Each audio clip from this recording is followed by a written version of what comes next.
Եթերում լուրերի ժամն է, բարի երեկո։ Եվ այսպես խաղաղության ու պատերազմի մասին է խոսել վարչապետը Նիկոլ Փաշինյանը Facebook-ի ուղիղ եթերում կարծիք է հայտնել Ղարաբաղյան շարժման եւ Արցախյան հիմնախնդրի մասին։ Քաղաքական դաշտը ըստ Փաշինյանի դիրքավորվում է երկու դրամաբանության մեջ՝ խաղաղության կուսակցություն եւ պատերազմի կուսակցություն, ու ժողովուրդը պետք է ընտրություն կատարի այս երկուսի միջև։ Ըստ վարչապետի հայ հասարակությունը խաղաղությանն անծանոթ է եւ խաղաղությունն ու պատերազմը չի տարբերել իրարից։ Հիմա քաղաքական դաշտը ըստ էության դիրքավորվում է այս տրամաբանության մեջ։ Խաղաղության կուսակցություն, որը ասում է, որ մենք չպետք է շարունակենք Ղարաբաղի շարժումը, եւ պատերազմի կուսակցություն, որը ըստ էության ուղղակի կամ անուղղակի ասում է, որ մենք պետք է շարունակենք Ղարաբաղյան շարժումը, եւ ես հստակ ասում եմ, որ Կտրիչ Ներսիսյանը հստակ ստանձնել է պատերազմի կուսակցության առաջնորդություն, այդ մնացածը Լևոն Տեր-Պետրոսյան, Ռոբերտ Քոչարյան, Սերժ Սարգսյան, մյուսներ տեղավորվում են այս տրամաբանության տակ։ Եվ մենք պետք է շատ հստակ ընտրություն կատարենք, Ղարաբաղի շարժումը շարունակում ենք, թե չէ։ Եթե շարունակում ենք, դա նշանակում է նոր պատերազմ, չի կարող ուրիշ կերպ լինել։ Եվ ընդ որում 2020 թվականից առաջ էլ էր պատերազմն, այն չէ, որ պատերազմ չէր։ Մենք խաղաղություն ենքան անծանոթ է, որ մենք խաղաղությունն ու պատերազմը չենք էլ տարբերել իրարից, նոր սկսում ենք տարբերել։ Եվ մենք պետք է այս ընտրությունը կատարենք։ Մենք ասելով ժողովուրդը պետք է այս ընտրությունը կատարի։ Եւ ժողովուրդը առաջիկա ընտրություններով պետք է ասի, մենք շարունակում ենք Ղարաբաղի շարժումը, թե չի շարունակում։ Որտեղ եթե շարունակում է Ղարաբաղի շարժումը, այդ նշանակում է, որ Կտրիչ Ներսիսյանի բուրգի ներքո գտնվող ուժերի օգտին պետք է քվեարկի, եթե չի շարունակում Ղարաբաղի շարժումը, պետք է քվեարկի քաղաքացիական պայմանագիր կուսակցության օգտին, որտեղ քաղաքացիական պայմանագիր կուսակցությունը միակ քաղաքական ուժն է, որ հստակ ասում է, որ մենք Ղարաբաղի շարժումը պետք է շարունակենք։ Երկրորդ այդպիսի ուժ գոյություն չունի։ Ընդ որում ավելի լայն շրջանակում ժողովուրդը պետք է որոշում կայացնի, որտեղ քաղաքացիական պայմանագիր կուսակցությունը միակ ուժն է, որ ասում է նոր սահմանադրության մեջ պետք է անկախության հռչակագրին հղում չլինի։ Ինչու ժողովուրդ ջան, որովհետև անկախության հռչակագրի տեքստը ինքը ոչ թե անկախության հռչակագիր է, ինքը կոնֆլիկտի հռչակագիր է։ Ինքը մի կոնֆլիկտի հակամարտության հռչակագիր է, որովհետև մենք ասում ենք, որ ոչ թե պետություն ենք ստեղծում, ոչ թե այդ հռչակագրով, ոչ թե մեր քաղաքացիների անվտանգությունը, բարեկեցությունը, ազատությունը ապահովելու համար, այլ մենք պետություն ենք հիմնում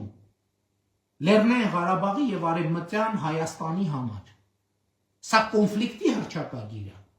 Եվ եթե մենք գնում ենք այդ ճանապարհով, ուրեմն կոնֆլիկտը անխուսափելի է։ Եվ առաջիկա ընտրություններում, եւ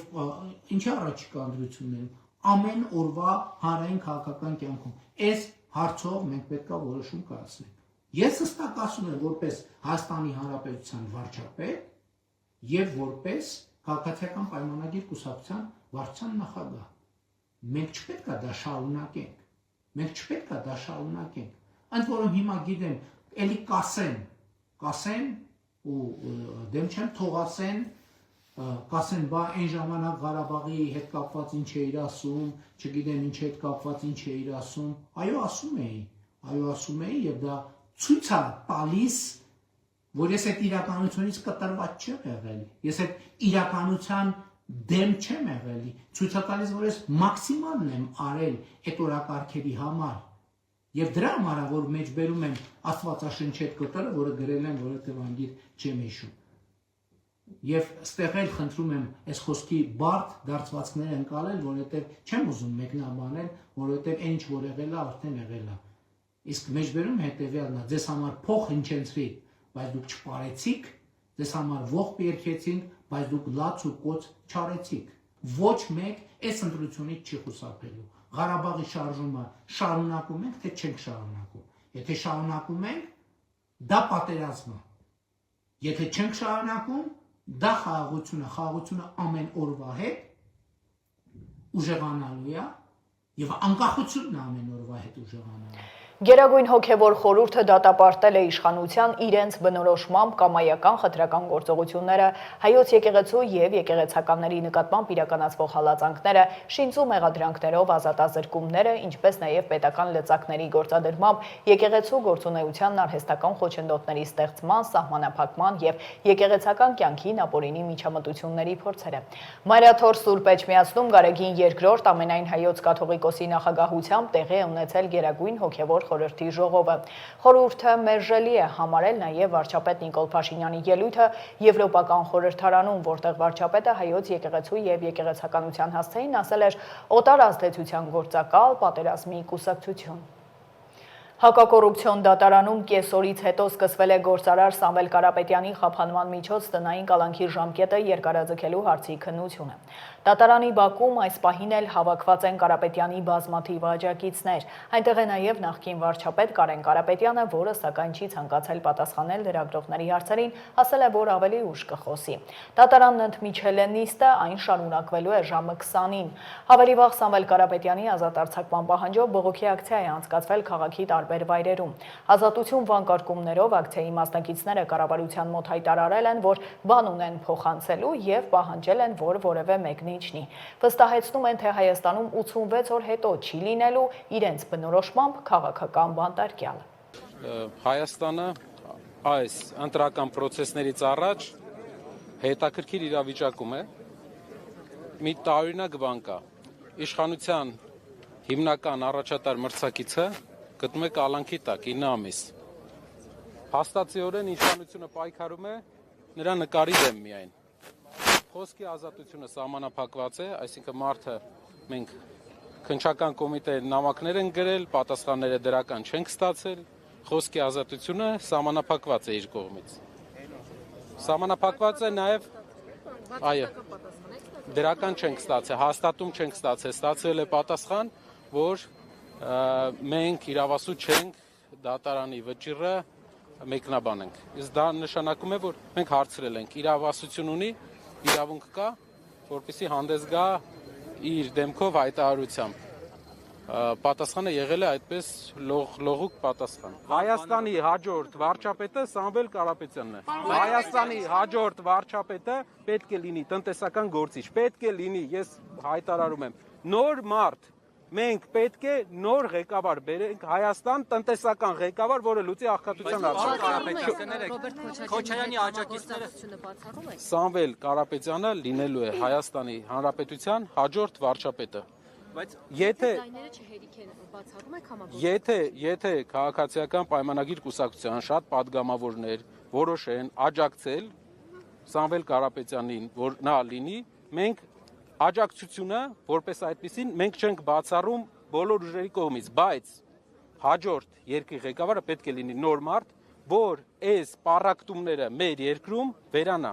Ես իրավունք ունեմ հարցազրույց տալու։ Դուք հանրության առաջ պետք է նաև հաշվետու լինեք, որովհետև դուք եղել եք Հայաստանի վարչապետը եւ ձեզ ուղղված բազմաթիվ հարցեր կան։ Վարչապետ եմ եղել, ես հաշվետ եմ եղել։ Այդ իսկ պատճառով ձեզ խնդրում եմ իմ այդ իրավունքը հարգեք։ Մեկ օր ես հարցազրույց կտամ։ Երբ որ Հայաստանի արչև կան ծառացած բազմաթիվ խնդիրներ, երբ որ Հայաստանը կորցրեց Արցախը, դուք որևիցե կերպ չարձագանքեցիք։ Դուք ինչ որ վախեր ունեք, որով կարող եք չխոսել։ Կաշկանդված եք նկատի ունենք ինչ-որ բաներով։ Ինչից պետք է կաշկանդված։ Գիտեմ, ինչ հանգամանքներից ելնելով էլի ես լրություն։ Այսինքն ես ավելնորդ եմ խոսում այսքան ժամանակ։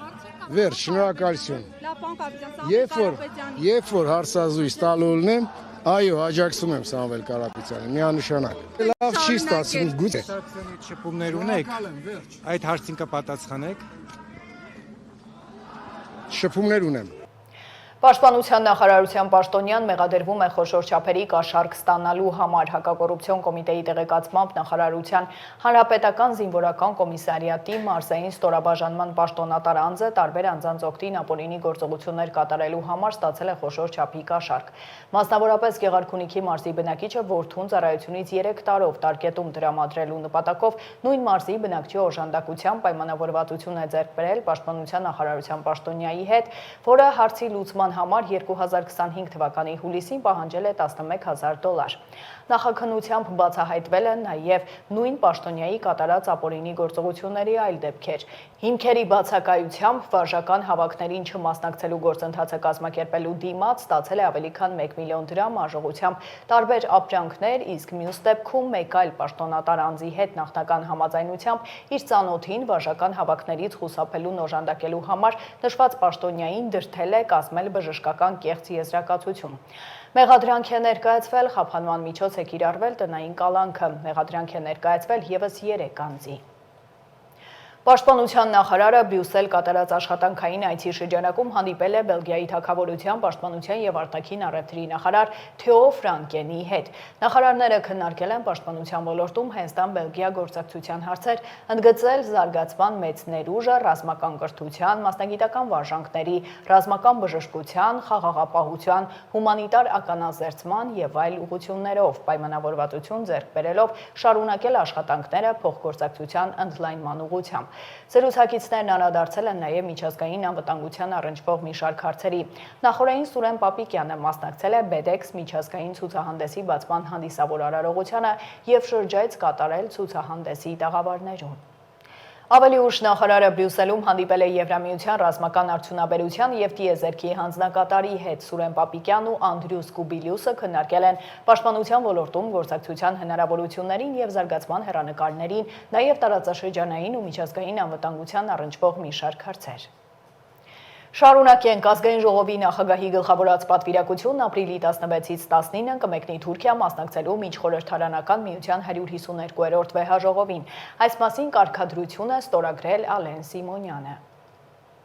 Հանրապետության նախագահը Չիլիում մասնակցել է ընտրված նախագահ Խոսե Անտոնիո Կաստի երթմնակալության հանդիսավոր արարողությանը եւ պատվիրակությունների ղեկավարների ընդունելությանը։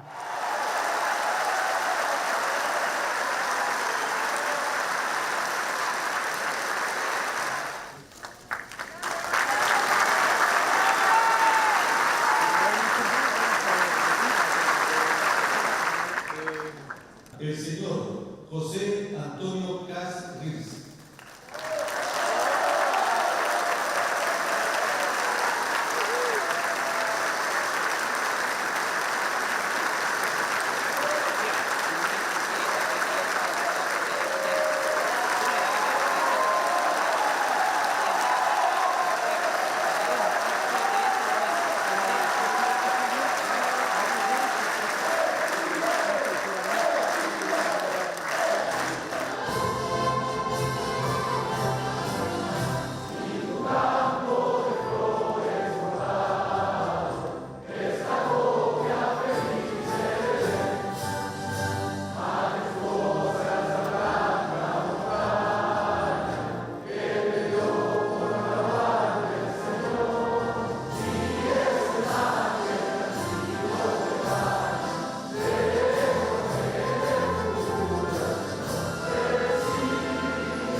Վահագն Խաչատուրյանը Չիլիում հանդիպել է նաև հայկական համայնքի ներկայացուցիչների հետ։ Նախագահը մանրամասներ է ներկայացրել Հայաստանում եւ տարածաշրջանում իրադրության, երկրում կատարվող բարեփոխումների եւ զարգացումների վերաբերյալ։ Հանդիպման ընթացքում Վահագն Խաչատուրյանը պատասխանել է ներկաների հարցերին, անդրադառնալով Հայաստանի ներքին ու արտաքին քաղաքականության առաջնահերթություններին եւ մարտահրավերներին, խաղաղության հաստատման եւ հարևան երկրների հետ հարաբերությունների զարգացման ելակետին։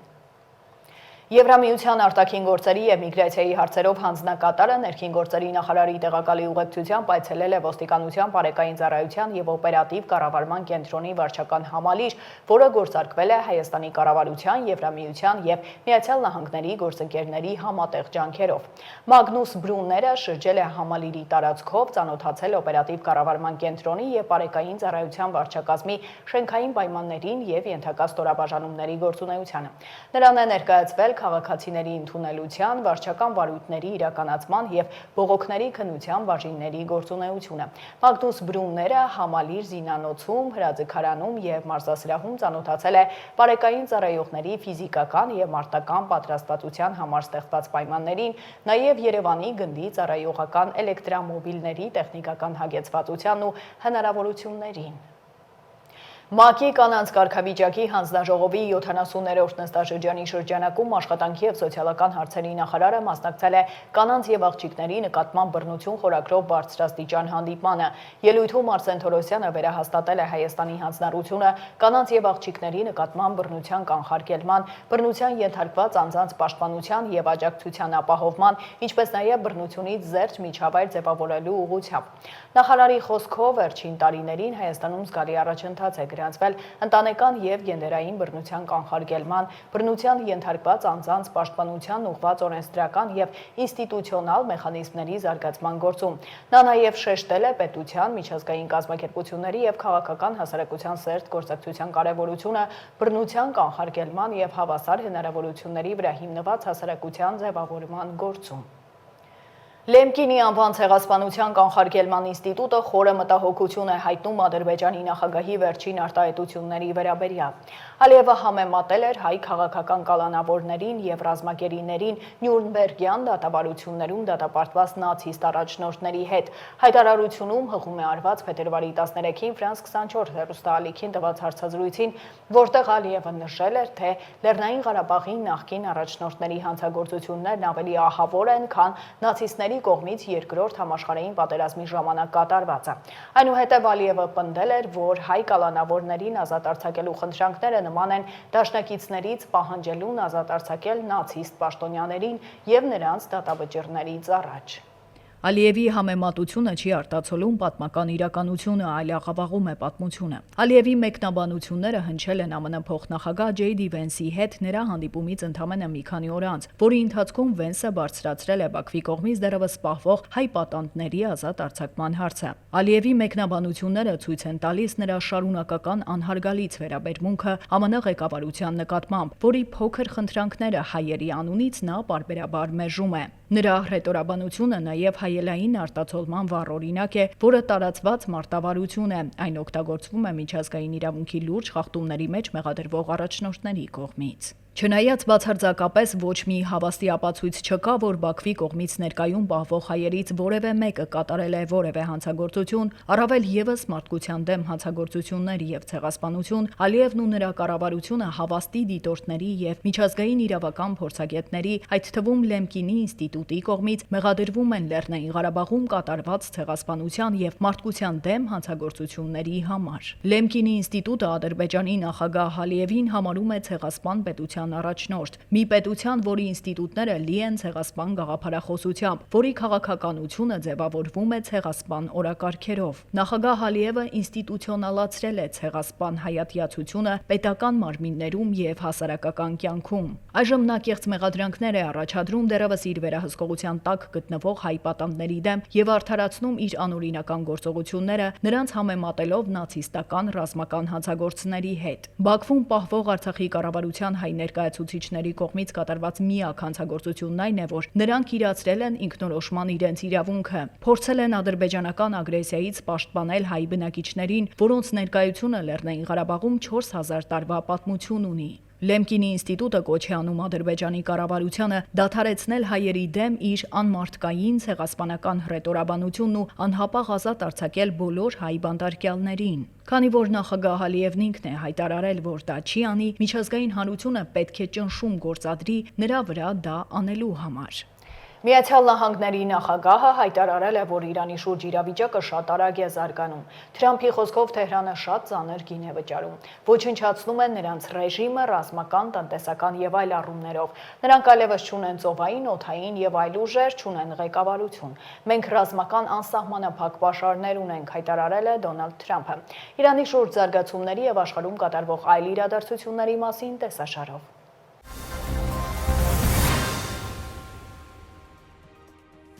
Ֆրանսիայի նախագահ Էմանուել Մակրոնը դատապարտել է Իրաքյան Քրդստանի մայրաքաղաք Էրբիլի շրջանում տեղի ունեցած հարձակումը, որի հետևանքով զոհվել է 1 ֆրանսիացի սպա եւ վիրավորվել մի քանի զինվոր։ Այս մասին Մակրոնը նշել է X հարթակում գրառման մեջ։ Զոհվածը գլխավոր ենթասպա Արնո Ֆրիոնն է։ Նա Իրանի դեմ փետրվարի 28-ին ԱՄՆ-ի եւ Իսրայելի մեկնարկած պատերազմից ի վեր առաջին ֆրանսիացի զոհն է։ Մակրոնը դատապարտել է տարածաշրջանում իսլամական պետության դեմ 2015 թվականից պայքարող ֆրանսիական ուժերի վրա հարձակումները, դրանք անվանելով անընդունելի։ Ֆրանսիայի բանակը մարտի 12-ին հայտարարել է, որ տարածաշրջանում հակաահաբեկչական վարժանքներ անցկացնող 6 ֆրանսիացի զինվոր վիրավորվել է անօդաչու թռչող սարքի հարձակման հետևանքով։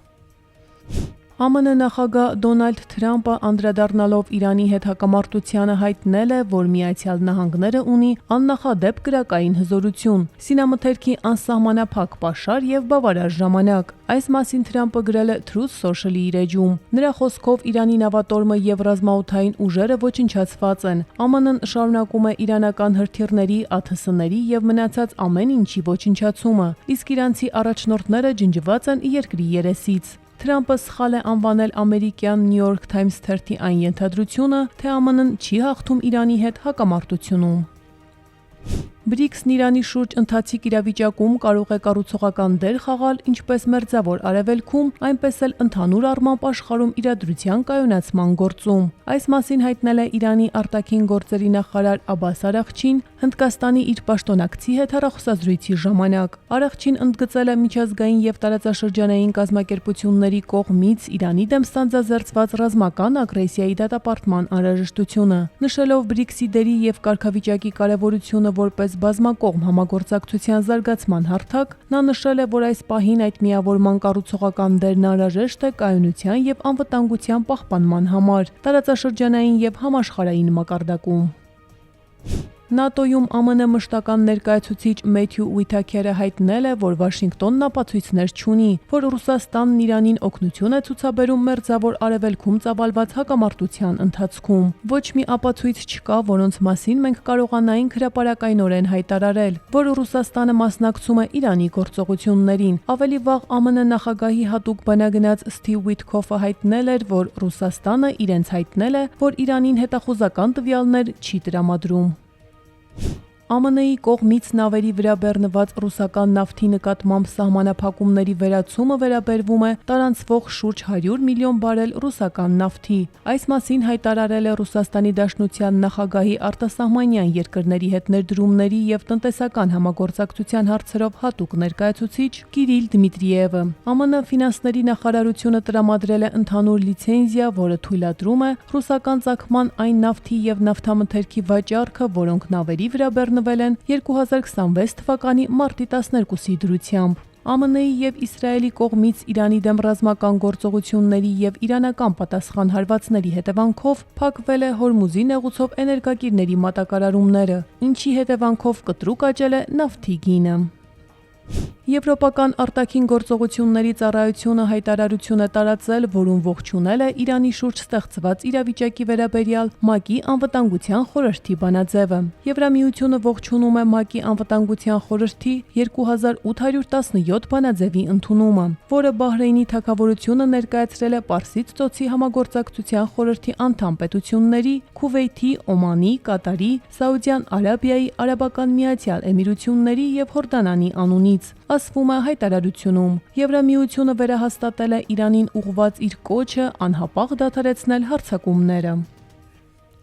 Իրաքում կործանված ամերիկյան KC-135 լցավորող ինքնաթիռի անձնակազմի 6 անդամներից 4-ը զոհվել են։ Այս մասին X-ում հայտնել է ԱՄՆ կենտրոնական հրամանատարությունը։ ԱՄՆ կենտրոնական հրամանատարությունը նշում է, որ միջադեպը տեղի է ունեցել Իրաքի արևմուտքում մարտի 12-ից ցերեկը։ Հաղորդվում է, որ որոնողափրկարարական գործողությունները շարունակվում են։ Միջադեպի հանգամանքները հետաքննվում են, այնուամենայնիվ ինքնաթիռի վթարը տեղի չի ունեցել թշնամու կամ բարեկամական կրակի պատճառով, նշված է հաղորդագրությունում։ Ամերիկյան ԶԼՄ-ները գրել էին, որ ամերիկյան լցավորող ինքնաթիռը Իրաքի երկնքում բախվել է նմանատիպ մեկ այլ ինքնաթիռի։ Վերջինս վայրէջք է կատարել Թել Ավիվի Բեն Գուրիոնի անվան օդանավակայանի իր բազավորման վայրում։ Արմինե Գևորգյան, Update լրատվական։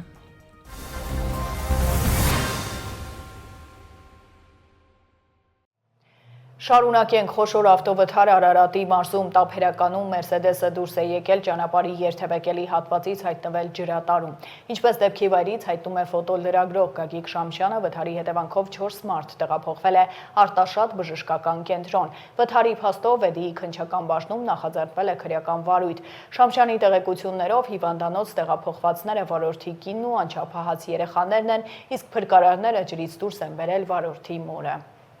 Նախորդային Երևան-Սևան ավտոճանապարհին գտնվող խաղատներից մեկի մոտակայքում մեքենա է այրվել։ Դեպքի վայր է մեկնել Հրշեջ փրկարարական ջոկատից 1 մարտական հաշվարկ։ Փրկարար ծառայության հաղորդմամբ 2 քաղաքացի այրվածքներով հոսպիտալացվել է։ ՀրԴՀ մեկուսացվել է ժամը 22:54-ին, մարվել 23:06-ին։ Այրվել է Mercedes-Benz Magnishi մեքենան։ Իսկ գիշերը Ռաֆու փողոցում է մեքենա այրվել։ Դեպքի վայր է մեկնել փրկարար ծառայության Երևանի փրկարարական վարչության Հրշեջ փրկարարական ջոկատից 1 մարտական հաշվարկ։ ՀրԴՀ մեկուսացվել է ժամը 2:17-ին, մարվել 2:32-ին։ Բարեբախտաբար տուժածներ չկան։ Եվ ցիկլոնի ներթափանցմամբ պայմանավորված հանրապետության լեռնային առանձին մարզերում սպասվում են ձյան առատ տեղումներ։ Գագիկ Սուրենյանն է հայտարարել եւ տեսանյութ հրապարակել։ Մարտի 15-ից 16 ընկած ժամանակահատվածում Շիրակում, Լոռիում, Տավուշի բարձրադիր գոտիներում, Արագածոտնի, Կոտայքի, Վայոց ձորի, Սյունիքի, Լեռնային շրջաններում, Գեղարքունիքում սպասվում է ձյուն, առանձին հատվածներում ձյան տեղումները կլինեն զգալի ուղեկցվելով բքով եւ ցածր հորիզոնական տեսանելիությամբ, այնպես որ մարտի 15-ից 16 ընկած ժամանակահատվածում վարորդներին կոչ են անում նշված հատվածներ երթևեկել միայն ձմեռային անվադողերով եւ ցուցաբերել զգոնություն։ Օդի ջերմաստիճանը մարտի 14-ից 16 ընկած ժամանակահատվածում գիշերային ժամերին հանրապետության ողջ տարածքում աստիճանաբար կբարձրանա 7-ից 10 աստիճանով։ Այսքանը դուք դիտում եք Update լրատվականը, հիշեցնեմ վարքյաններ անց վերլուծությունն է, բաց չթողնեք, իսկ ես ձեզ հրաժեշտ եմ տալիս եւ մաղթում հաճելի հանգստյան օրեր։